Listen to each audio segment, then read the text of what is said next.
I think the world overall would be such a better place if we supported people who fell down and believed in them and knew that they could be someone else, even though they might not be that exact person today, right? Being a teenage pregnant mom was not the thing I expected as a straight A student. Someone who was going to be president of the United States and change the 22nd Amendment and be the first immigrant to run for president of the United States. This isn't the life I was expecting at 19. Right. And I think why I do these talks is because, especially in the Southeast Asian culture, divorce is faux pas, teenage pregnancy is faux pas, losing a child is a faux pas, like you're a bad parent. And if we can all have people around us that support us and say, that wasn't your fault, or if it was, you can still change your life. We would have such a better country and a better world if we didn't just push people down because they failed once or twice.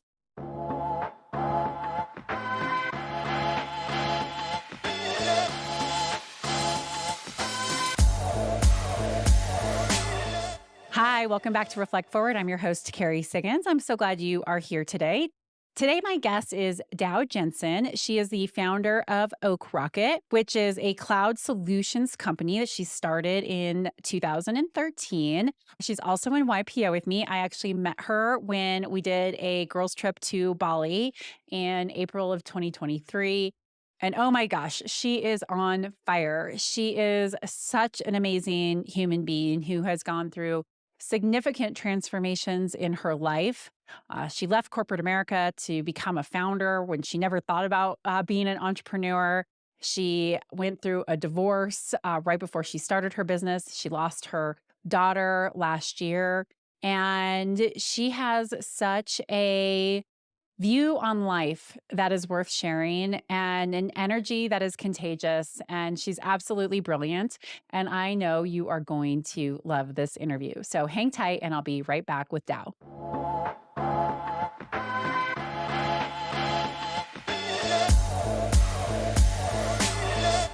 All right, welcome back, everyone. I have my dear friend Dao Jensen with me. Dao, thank you so much for joining the show. Thanks, Carrie, for having me. I'm very excited to talk to you. Yes, well, you have such an interesting background in history, and we're going to talk about transformation today. But before we get started, why don't you tell our listeners a little bit about your company and what you do? Yeah, sure. Oak Rocket is a cloud transformation company. We help people migrate and do digital transformation into the cloud. AI, Gen AI, and we also help people save money on their cloud billing, AWS, Azure, Google, especially when people are remote and they don't want to be stuck in a data center anymore. And what made you start the business? I was not making the corporate ladder executive fast enough. So I wanted to be CFO, CRO, or CXO of any type, like CEO. And I was running into a lot of roadblocks as a woman, Asian, Silicon Valley executive. And I really didn't have the patience to wait to not do something. It was a vice president who was in sales with me that saw my skill set and said, you know what, you probably would be better off for entrepreneurship. And I had never thought about it before. And so why do you think you ran into roadblocks? What were you hearing?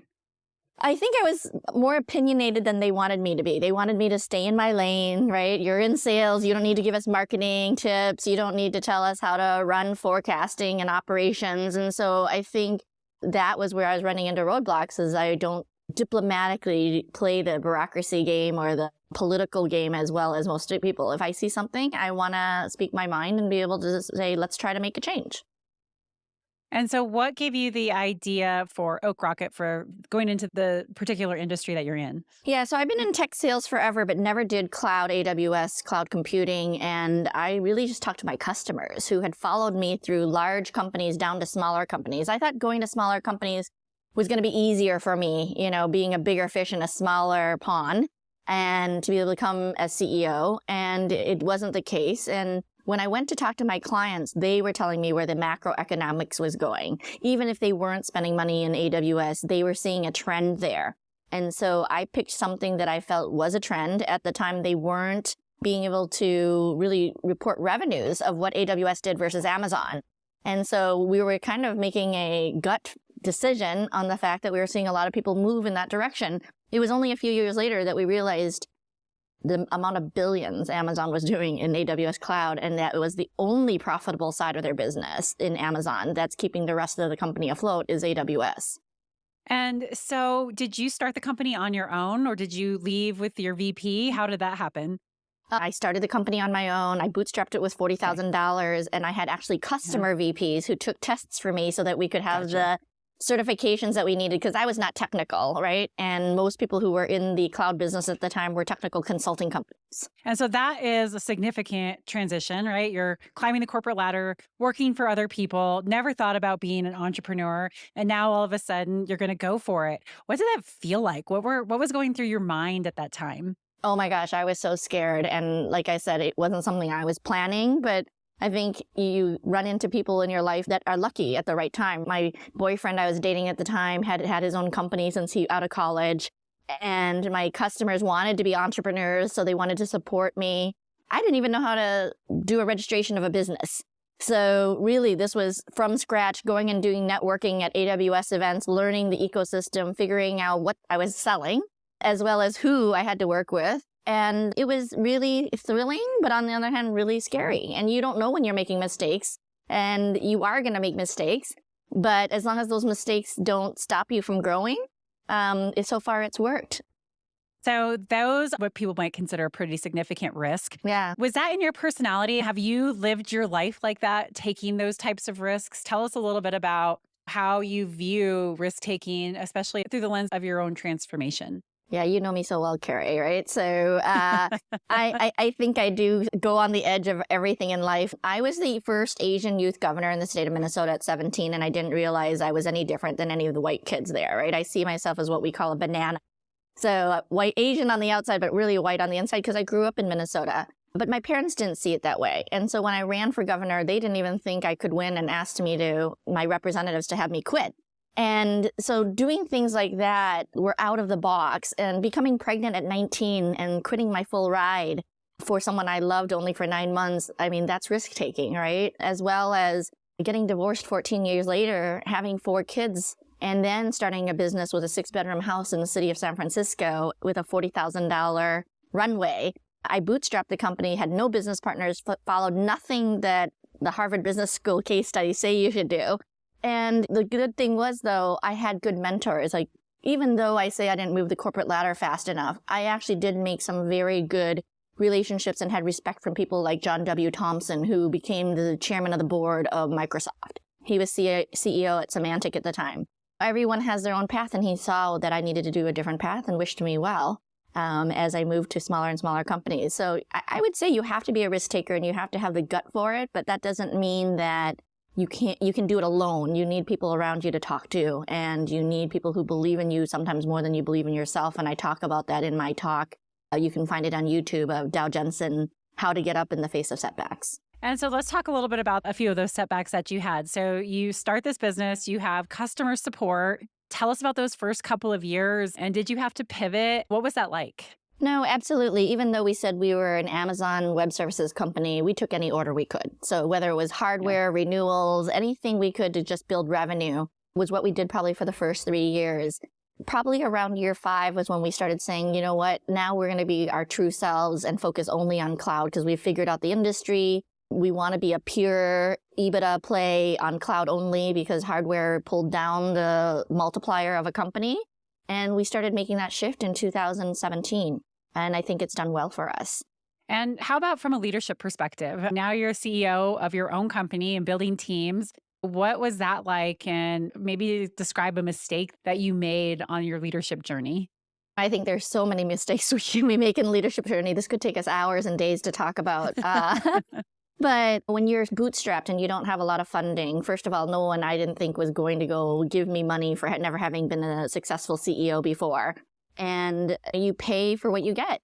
And you would have to train people into an industry. I took a mathematics teacher and taught her how to do accounting in cloud and how to work with resellers. So the growth was longer, and the negotiations with people, giving them titles isn't something you should always give people right away, because once they come into your company, one of the things I even see today is they feel like you can't run your business without them.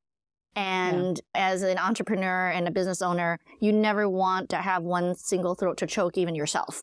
in running the business. So anyone who says to me, we can't run this company any further without this person, will fold. I'll say, if we're folding because I die, there's no reason we're going to fold because someone else is gone. We should be the right leaders to get everything in place in terms of SOPs and guidelines. And those are things that scare me. When people come to me and say, you can't run this business without me, you will ultimately go away, then you start playing an exit strategy for them. So tell us a little bit more about building that team. Have you kept your team around for a long time? Did you have to turn over people as you were figuring this out? I did. Sadly, I'm not the great case study of someone who's been having lots of employees who've been with me for over the last 10 years. I feel that even the difference of 1 year and having no products and ideas and customers to when you have a dozen customers, people don't always grow with the way you do things, and people have a sense of ownership, and you start bringing other people in and they start having a sense of, not teamwork. Sadly, right? You want everyone to grow together, but life and personalities go on. And unfortunately, over time, you lose people. Also, you have to let them grow. When we bring people in and train them in a certain area and they grow fast enough, they need to go somewhere else because we're not that big. And they realize as they get distinguished in their job that they want to go do only development and not development and sales. I've really noticed that as we've grown our company, starting off small, getting bigger, where people who wore multiple hats have to narrow down and just do one thing. And it's hard for me to make that transition. We even had to allow one of our employees to go run for councilman, Minneapolis councilman, right before George Floyd. I didn't want to lose him. He had built everything. And then he went and was councilman for 2 years plus. And it was the hardest job he ever had. Eventually he asked, could I come back? And it was a very different perspective for him. And sometimes you have to let people and want people to go follow their dreams. But I think one thing I can say is that the people who've left are still very loyal mostly and want to see Oak Rocket do well. But I do look at some of these companies and like, wow, they have people who've been there for 20-something years. Is that good or not? I know I question that too. I've been at Stone Age for 17 years. But, I think the thing that's been really interesting is just when you're constantly transforming and disrupting the industry, it's like I've had in my CEO career of 15 years, I've had like 6 different versions of that job. And there's always that ability to grow. And it's like, it's so hard to believe that I've spent so much of my career running this company. And for a long time, I questioned it. Like maybe I should go do something else. No, but like you said, but then I always come. You've transformed it so much. You've acquired so many companies. You're looking at what's next, right? That's what's kept you interested. I think if I wouldn't have been able to do that, this company would have somehow become stagnant, which I can never imagine because that is not my style. No. I think that's where it really would have been like, okay, it's time to go do something different. Because let's face it, if you're not growing, you're dying. You've got to continuously be investing in your skills and your knowledge and your experience. That's part of our evolution as leaders. And if you're not failing, you're also not trying hard enough to transform and change. Yep, that's right. So that's a great segue into your talk that you give about bouncing back from setbacks. Can you talk a little bit about why you speak about bouncing back from setbacks and really how that's helped you become where you are today? Yeah, and I love talking to you because you've experienced the same things in your life, right? And I think the world overall would be such a better place if we supported people who fell down and believed in them and knew that they could be someone else, even though they might not be that exact person today, right? Being a teenage pregnant mom was not the thing I expected as a straight A student. Someone who was going to be president of the United States and change the 22nd Amendment and be the first immigrant to run for president of the United States. This isn't the life I was expecting at 19. Right. And I think why I do these talks is because, especially in the Southeast Asian culture, divorce is faux pas, teenage pregnancy is faux pas, losing a child is a faux pas, like you're a bad parent. And if we can all have people around us that support us and say, that wasn't your fault, or if it was, you can still change your life. We would have such a better country and a better world if we didn't just push people down because they failed once or twice. Yeah, I agree. We are so filled with judgment about, even though we love comeback stories, but we only love comeback stories when they involve certain things, like addiction. For me, that's a tough one for people to absorb. Like, I mean, I still have people, even though that was so far in the past, still look at me like, really? Like you had a severe enough addiction that you overdosed? And they think of people that you see on the streets of San Francisco thinking like that's what it must be like. And it's really hard to overcome those preconceived notions that people have of you and break through to live a better life. It's why people can't sometimes get ahead is because the Right. system really holds them down. And it takes a lot of perseverance and self-esteem to be able to break through those stigmas that are put upon you.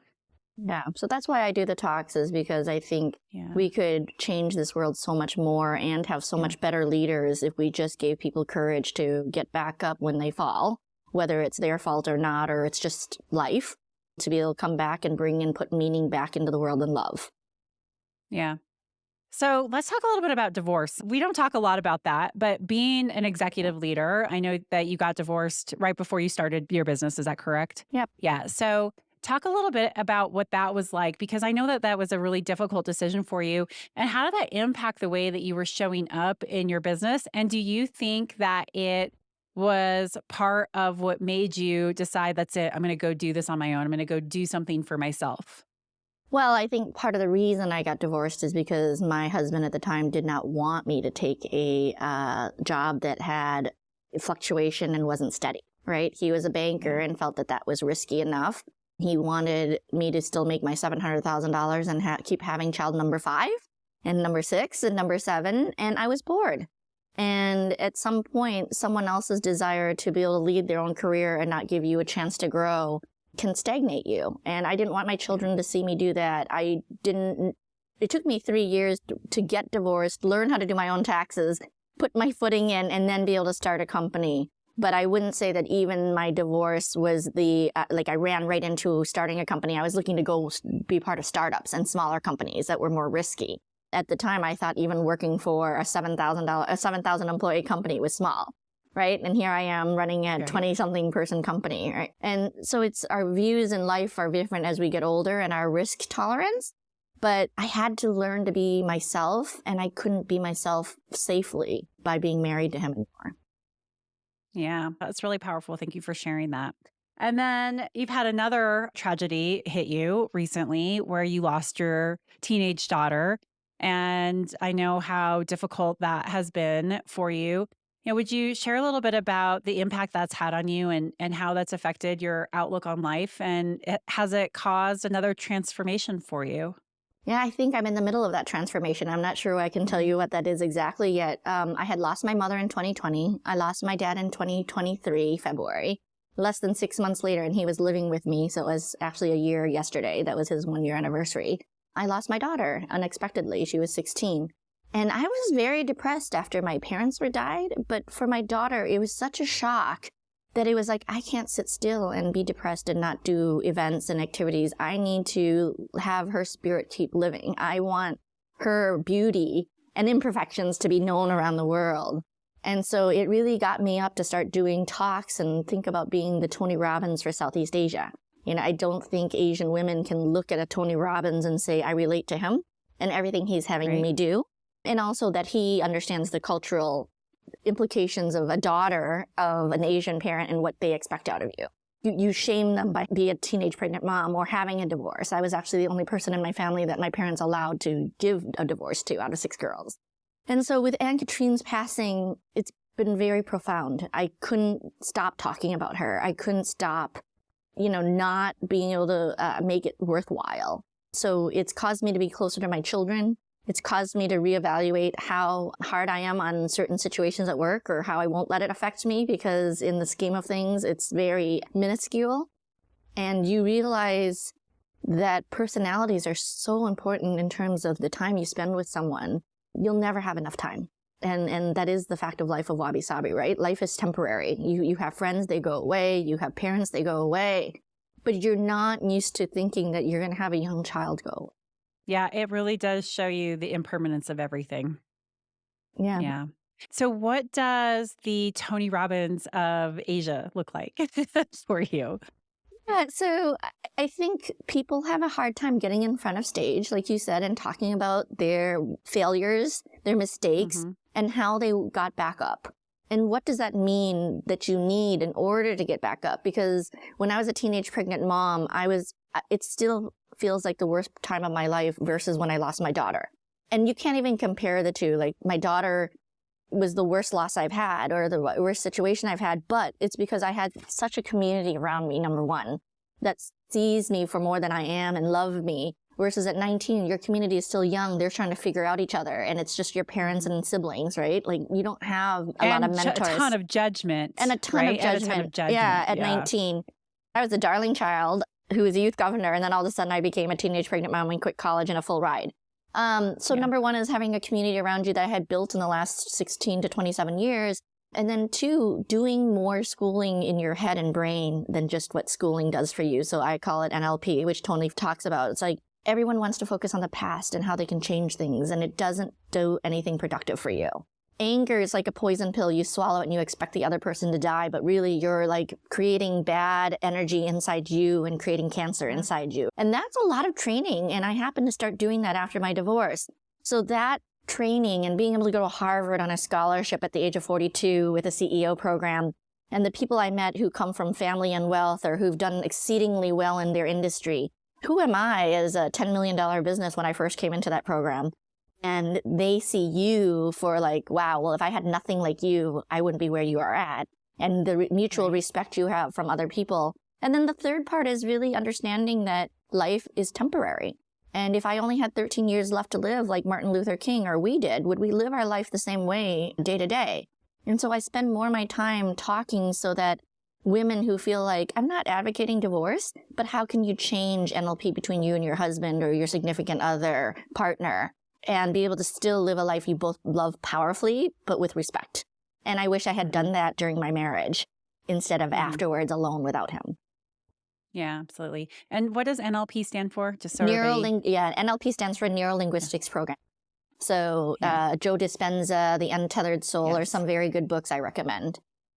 Yeah, definitely. I just finished The Surrender Experiment by Michael Singer, who also wrote The Untethered Soul. And yes, it's so good. I don't like the word surrender. I like trust. Like instead of just surrendering, it's like I trust. I trust that the universe knows better than me. And so how do I let it flow rather than trying to orchestrate every outcome, which is pretty much the story of my life. And it's a really fascinating way to look at life when you start to say, how do I manifest what I want? How do I attract what I want in life? And how do I really be unattached to to my likes and dislikes and let life flow? It's not easy to do, but it's a really powerful mentality. Life is sometimes planned for us, no matter how we try to plan for ourselves and prepare for things. And you know, the secret, like you said, the manifestation, that is all NLP really in the long run. Yeah. And I call it Chutes and Ladders, the game that we played as a kid, right? We're all going to get down a slide at some point. How do you figure out at one point to find that ladder that gets you to make up for that time? I mean, Walmart was not created until his age of 50. Neither was Kentucky Fried Chicken. And I'm not even 50 yet. I think there's so much we can do in such a 5-year period versus a 1-year period. I just don't think there's enough people who get open-minded to this, and they're so hard on themselves on what is imperfect about them or the failures that they had or the losses that they've had that they couldn't overcome and move their heart forward to open up and try and be more risk-taking. Yeah. Yeah, I like the idea, I play with the idea in my head. It's the doing the dance between trying to make things happen and let things happen. Because I think a lot of people what they get wrong about manifesting is that you just wish it to be true and then it happens, and that's not true. There always has to be action with your intention. And so that's why I think it's like this really beautiful way to look at it is like sometimes you have to go make things happen and sometimes you have to let things happen. And so how do you do that dance of letting things happen and making things happen so that it's not so hard, and that when something doesn't happen the way you want it to, you're not attached to it, so there's less suffering. And if we could all practice that, I think life would be better for every single human being on this planet. Well, and every quote-unquote failure opens a door for something new, opportunity, right? I mean, it happened for a reason for us to learn. If we don't learn from it, that's the problem. And I think you're right. Success is when preparation meets opportunity. Right? You can't just sit back and hope that success will happen if you aren't preparing to. Yeah, I agree. So how does the speaking play into what you are trying to build with Oak Rocket? You know, what does that look like? Do they converge? Do they separate? You know, what do you see 5 years down the road? I think they converge in many ways. Like I have clients who have me come to speak to their leadership team now and to their employees so that it's not just about us handling their cloud business, but really as a partner that is here to give a resource to them and their organization, right? The biggest value you have is your people and what they can do and how they can live a life powerfully and one they love at work and out of work. And so that's where it converges. But on the other hand, I hope to build this business so that I have the right executives in place and become a serial entrepreneur where, my next venture may be Asian mole with my sisters and call it Six Sisters or something because I love food. Technology is not my only love. And I want to be able to make sure that I'm dabbling and giving in other ways, like speaking in front of audiences. It brings me joy. It brings me opportunity to meet unique people around the world as I go talk around the world. And you wouldn't have that chance to be spotlighted if you were just in an audience and then having to go talk to someone, right? You have Marjorie Dixit, who's like a Hollywood Bollywood star, the women who did projects for the moon and the rocket ship in India. Like, come talk to you when you've talked and you've touched their lives and you've touched something in their soul. That's what I get out of the talking. So whether or not it converges with Oak Rocket, I still make time for it. But I think there are times when it absolutely makes sense for, one, our team to see that we're doing this and the people that we move in our customer base, especially the younger generation. Yeah. Yes, for sure. Because that's all you and I have. How can we help the younger generation learn from us and learn from our mistakes and inspire them to be even better stewards of the universe? Yep, I agree. I share your sentiment exactly. People ask me all the time, like, why'd you write a book and why do you speak all the time? And it's bigger impact. And it is absolutely woven together. My whole philosophy is around this idea of the ownership mindset. When you own everything that happens in your life, you are so empowered to change your life, to make your life better. But when you are blaming time or a situation or even yourself, right, you stay stuck. And I know how owning all of my shit really did allow me to transform my life. And it's allowed me to transform this company through this idea of teaching people how to think and act like owners and the responsibility that comes with that. And it's such a powerful way to live your life. And if I can just inspire one person in an audience to lean into that responsibility and own everything that happens in their life and their career, then that's the kind of impact that I want to leave behind. And hopefully I can do it on a much broader level and that I am doing it on a much broader level. But that's what matters, right? Is that we're all here to inspire each other. Like I am inspired by so many people, by you, by, brilliant people who are out there doing big things. And why shouldn't we be able to inspire others with our stories as well? Yeah, no, I think that one thing that always sticks out to me that I talk to some of the young girls is they go, I was taught not to take up a lot of space. Yeah. And they said, so how can I change my mind to think about that? And I said, it's like when you talk about transformation in space, it comes together. You're a caterpillar. And if you don't have the space to spread your wings once you've transformed, no one can see the beauty that's within all of those pieces and layers of those wings that took you to get you there. And then if you can't see, if you don't show your beauty, how can people come and say, let me take advantage of your beauty? Or like, how can you help me or I help you if you aren't seen? And so I'm trying to change their minds to just think that way, that space is important to have and being seen, not just who you know, but who knows you is more important. Yeah. I just had this really interesting experience. So I just got back from my YPO chapter retreat in Colombia, and I was the only female member who went. We only have, it's a relatively new chapter. We're building it, and there's only, I think, 4 or 5 women in it. And I didn't know until right before we were going to the trip that I was the only female member. And luckily, I live in a male-dominated world, so I was like, okay, well, I would prefer there to be other women, but I can handle myself. And so one night we were all out and I was like, okay, I'm going to set some ground rules here. And so I gathered all the men in the chapter around and I was like, okay, I just need to say this right now. And one of my fellow chapter mates came up to me afterwards and he said, that was unbelievable. What you just did there, I am going home and I'm telling my daughters about this. And, for me, I'm just so used to being able to take up the space that I can own and be comfortable putting myself out there and setting boundaries and having those kinds of conversations we make ourselves small. We don't say what needs to be said because we think that it's going to hurt people's feelings or make us look bad or that we're going to somehow get ridiculed or fail. But boy, when you start putting yourself out there and saying, this is who I am and this is what I'm okay with and this is what I'm not okay with, you start to be able to create those boundaries that people will eventually respect, but you have to start somewhere. And it was a really, it was in the moment type thing, but it was a really powerful reminder to me of how rarely that happens and how powerful it is when you do, when you take up your space and you put yourself out there and you say, this is who I am. This is what I'm good with. This is what I'm not good with. I was talking to another person about not what happened, but we were talking about when women feel like, when do women feel like, we're talking about Harvey Weinstein, right? We're talking about when women feel like they don't have a voice. And we were talking about, is it a man-woman thing? And I said, no, I think it's a status and power thing. And when you do not feel like you have equal power or equal status, it's really hard to speak up. It's really hard to set those boundaries. And that can be in any kind of a relationship, whether, it's in Hollywood or it's a husband and wife in a small town. Power and status really matter for making it safe to speak up. And so I think if anybody wants to encourage people to speak up, especially in your company, for example, you have to understand the power dynamics and work really hard to minimize that so it does feel safer. And of course, there are lots of people who use it to their advantage, who can keep people down and keep voices quiet. But that power and status, that really is what does so much damage,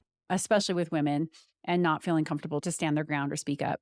Yeah, but like you said, you and I have been used to being in a very male-dominated industry. Yeah. So it's maybe been easier for us now after having done it for decades, but for women and men who aren't used to being able to have that dramatic difference, right? They don't feel like they have to sometimes, or they don't have someone to support them to do it. Because it's like, oh, you're just another one of the girls. So why wouldn't you be that way? And that's what I really like about an organization like YPO. It's that I feel like I have equal status. I've built a great company and I deserve that seat at the table and I deserve to have my voice. But that comes with power and status. And I don't ever take that for granted. I understand that that is something that I've had to really work for. I know 10 years ago, 15 years ago, for sure, there were times where I didn't feel like I had that yet. I didn't have the experience or the success to really be able to stand up for something that I believed in. It was just easier to keep quiet. And so I think it's why it's really important for us to help the next generation, like you said, both men and women, find their authentic voice and be able to speak up for themselves. And also at the same time, make space for other people to do the same. And we're not living in a world, at least in our politics and the things that we see on news, that make room for that. But I think we as leaders, it's really important for us to do it because it is how we bring that future generation forward. I think the sad part I run into a lot too is people who don't have a love and passion. And they said, you knew what you wanted to be when you were young, but I still haven't found that. What am I supposed to do? Because that's what drives us, right? And so the only thing we can encourage people is to try things out, to test it out. People don't test and try things out because they worry about failure. Yep. I agree. Well, I did not know what I wanted to be, and I was completely lost. And I tried lots of different things, and this role fell into my lap. It was never should have happened. But what I did is I followed my heart. I said, I need to be home. I need to, I went left when I should have gone right, and I need to figure out how to get back onto a different path. And it was in that lowest moment of my life when I said, okay, I have to rebuild my life. I have to do something different. That huge opportunity arose. And I think that's what people need to understand is that there's not just going to be this perfect path of understanding what you want to do with your life, of knowing right out of college what your passion is. You have to try things. You have to take risks. And if you aren't happy, you are responsible for that. And sometimes you might just have to take a U-turn and go backwards and figure it out. Yeah, I think the thing that the next transformation I'm trying to get to is being able to get to a point to be able to share all parts of my life that I've experienced and tried and tested, and not have that. Actually, the hardest critics or the biggest concerns is not about people criticizing me, but people criticizing my children and my siblings and family members because they are related to me. Yeah. And they don't respect or appreciate a divorcee, or they don't respect or appreciate a teenage pregnant mom who wants to be. And so I think those, and there's many other stories, like you said, that I will only tell you right now that I'm still not even ready to put on a book yet, but I've been encouraged to, because by having done it and tried a lot of these things that we don't feel comfortable to talk about, it's the only way to help other people who run into situations that they don't know how to handle or they think is the wrong path. Who says traditional marriage is the only way anymore, especially when we as women like you and I have a hard time finding men who make more than we do or are as ambitious. And, you know, I might not want that. I might want someone who's more family oriented, or I might want it and it might take me a longer time and be single for a lot longer. And the Midwest, where I grew up and where you live, is like, why are you not married now after 15 years? I just love your spirit, your soul, your insight. It's been so much fun having you on the show. I do have one last question to ask you before we wrap up, and you can tell people how to find you. The name of this podcast is Reflect Forward. What does Reflect Forward mean to you? Oh, that's great, because we've been talking about forward for a lot of the board stuff that I've been doing for other people, and it means being able to be in motion. Not necessarily being able to be stuck somewhere and thinking that there are obstacles in your way that won't get you there. And until those obstacles or those situations happen, you then can move forward, right? Yeah. And so reflect forward means look at your past and see what you learned from it, but do not use it as a predicament of moving forward, nor do let certain requirements be the reason why you can't move forward. There's always something you can do to move forward.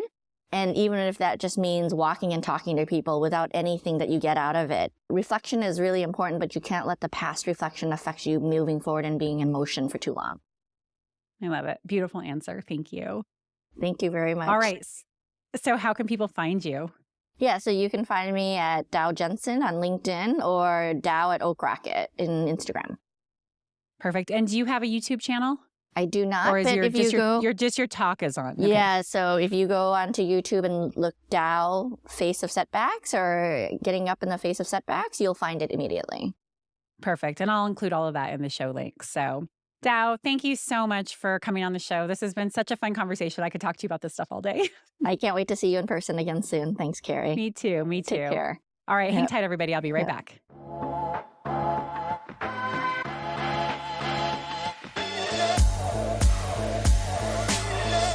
All right, everyone. I hope you enjoyed that interview. Please be sure to check out her talk. It is absolutely worth listening to. It's in the show notes. And that's it for this week. And if you like this podcast, please share it with a friend. Go on to your favorite podcast platform and write a review. Subscribe to it. Subscribe to my YouTube channel. It helps with the algorithms, and I always appreciate the support. Hope you have a fantastic day, and we'll see you next week.